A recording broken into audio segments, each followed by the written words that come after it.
Poppin' peeps, your boy T-Money86 up in the heezy here to do a review for Body Bags. The week is 238. We are joined by my blood red corn snake who might poop on me. I don't know. I hope he doesn't. But he was just being really squirrely and all of a sudden he's really cooled out, and usually that means he's got to go to the bathroom. So let's hope for me that doesn't happen. But the week is 238 and we are doing Scream Factory films this week. I actually chose that title or that topic.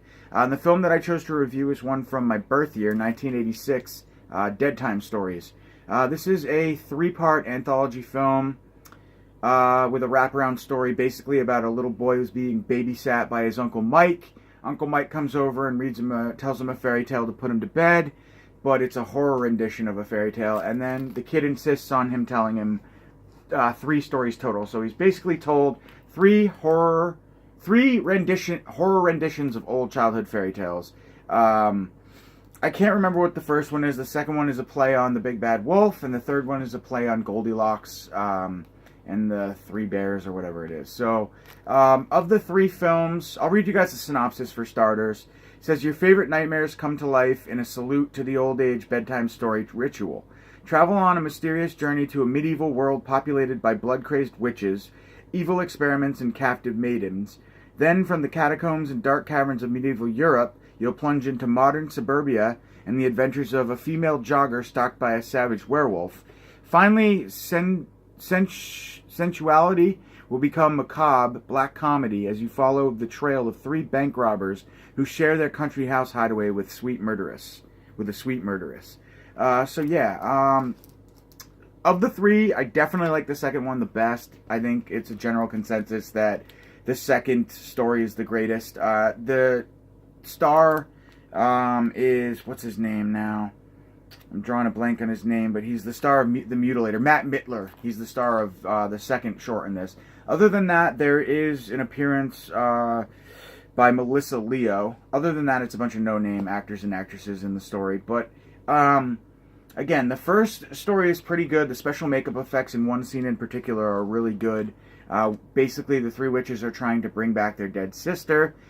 They summon this boy during medieval time to bring women over, or to seduce the women, bring them to their lair, where they then kill them and use their body parts to bring back their dead sister. That's basically the sum of the first one.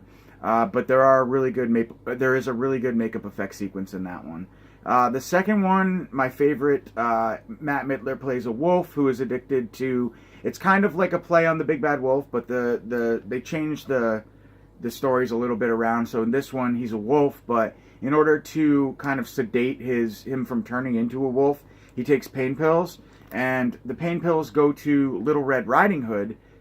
She goes to the pharmacy to pick up a prescription for her grandmother, and she accidentally gets Matt Mittler's pain pills. So the story basically revolves around him trying to track her down before it's too late, before he turns into a werewolf, and all goes to hell.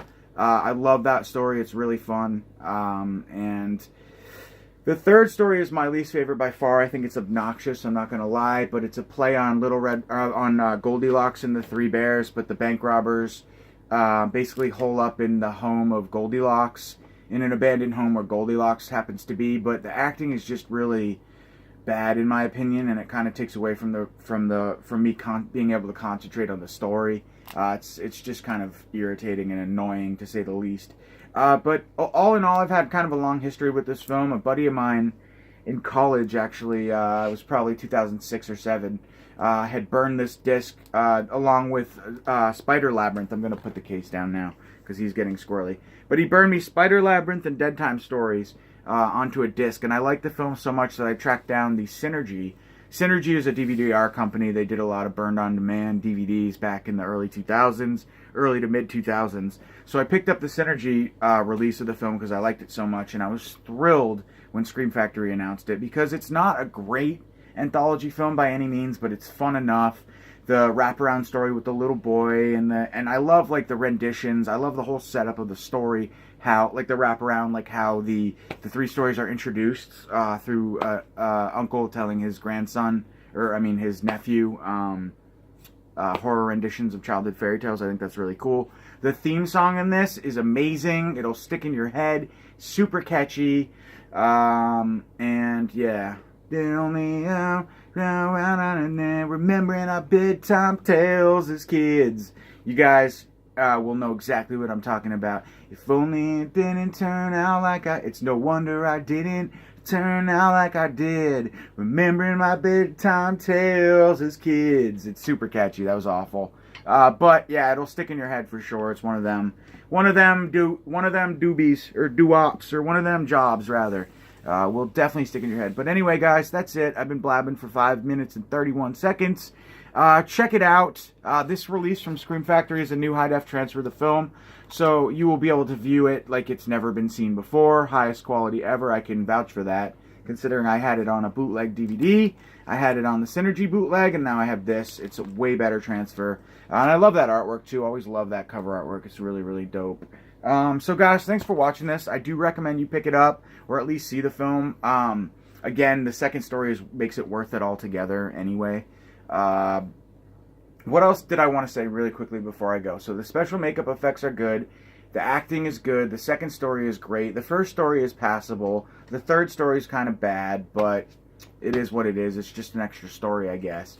Maybe, I guess if I had a gripe, I would have liked to have heard one or more stories.